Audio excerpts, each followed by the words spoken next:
Mungu anahisi maumivu yetu. Mara nyingi wapendwa, tunapopitia mateso au huzuni au upotevu, tunahisi kwamba tuko peke yetu.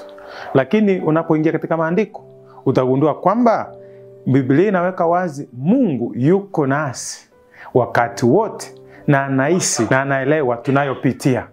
Kwa hivyo nakukaribisha tunapoingia katika somo hili la kipekee. Baba mwema, katika jina la Yesu, uinuliwe wewe uliye mkuu. Unaponena nasi leo ili tuweze kuelewa kwamba unahisi maumivu yetu, unene na kila nafsi nitakayopokea ujumbe huu. Kwa jina la Yesu tunaomba na kuamini. Mungu anahisi maumivu yetu. Sasa je, tutaugunduaje? Kuna ushahidi gani kuonyesha kwamba kweli Mungu anahisi maumivu yetu? Naingia katika maandiko ili niweze kukupa picha, kisha tuweze kuelewa na uweze pia kupata himizo la kipekee. Katika kitabu cha Isaya 63 mstari wa 9, maandiko inasema, katika mateso yao yote yeye aliteseka, na malaika wa uso wake aliwaokoa, kwa upendo wake na kwa rehema zake aliwakomboa. Kumbe tunayowapitia katika kuteseka kwetu, Mungu anateseka pia.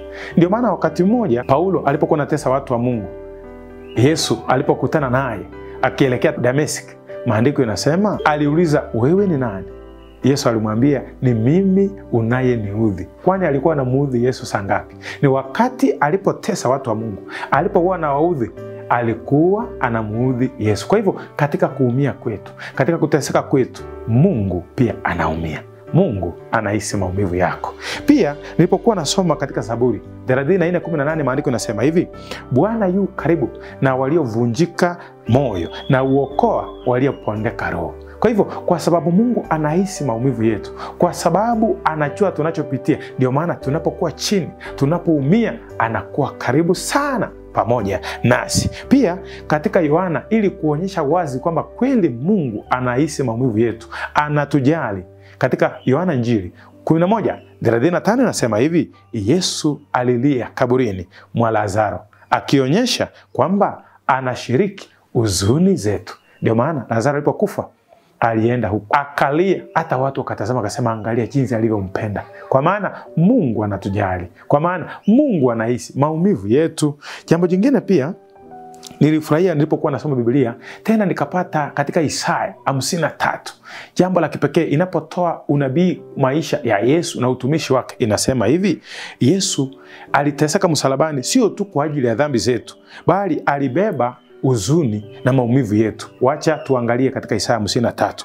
Hakika ameyachukua masikitiko yetu, amejitwika huzuni zetu. Kwa hivyo unaposoma maisha yetu kufa msalabani, sio tu kwamba alikufia dhambi zetu, alibeba huzuni, alibeba masikitiko yetu pia. Usije ukasahau hivyo.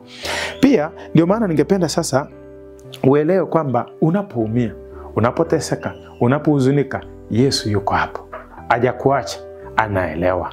Ndio maana napenda kitabu inaitwa Tumaini la Vizazi Vyote. Ukurasa wa 356 inatoa habari zifuatazo. Yesu hajasahau chozi lolote lililodondoka, wala maumivu yoyote ya moyo yaliyopita ama tunayopitia. Kila huzuni ya mwanadamu imeguswa na moyo wake wa upendo. Mambo mazito, mambo mazuri yanauisha nafsi, kwamba kila chozi linalodondoka Yesu analifahamu.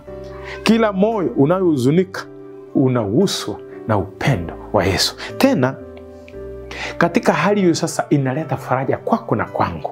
Inaleta faraja ya kipekee. Vipi? Faraja gani inaleta kwako na kwangu? Nilipokuwa nasoma ni kwamba tumeona wazi Mungu atuachi sisi, atuachi peke yetu katika shida, katika huzuni, katika masikitiko yetu, hata katika maumivu. Pia anatembea katikati ya watu wake. Ndio maana Mungu pamoja nasi. Kumbuka, wakati mwingine Mungu anaporuhusu majaribu haya kukuja, anatufundisha kumtegemea na kutegemea nguvu zake zaidi.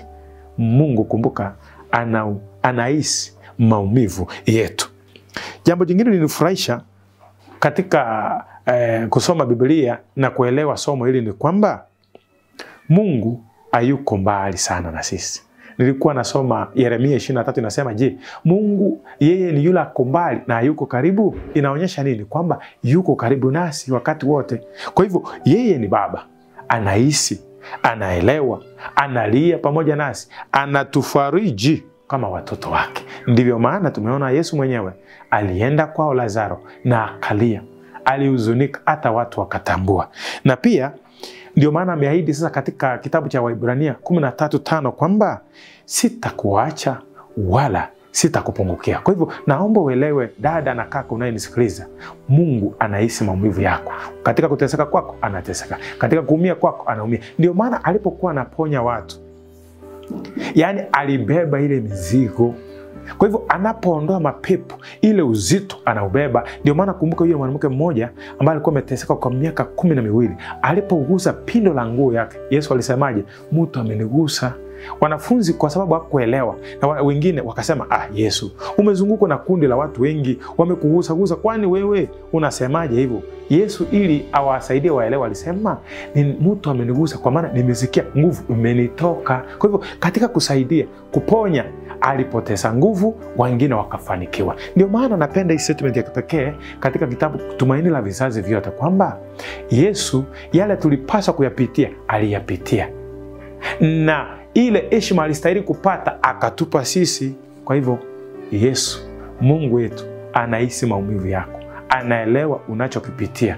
Ndio maana katika kutesa kwako anateseka. Ndio maana akabeba huzuni zetu, akachubuliwa ili atusaidie. Kwa hivyo nataka uamini na kuelewa, katika huzuni zako, katika masikitiko, katika maumivu, hauko peke yako. Kumbuka Mungu yuko. Biblia imetuhakikishia hivyo, naelewa ndivyo ilivyo. Pata tumaini. Mungu akubariki kwa jina la Yesu.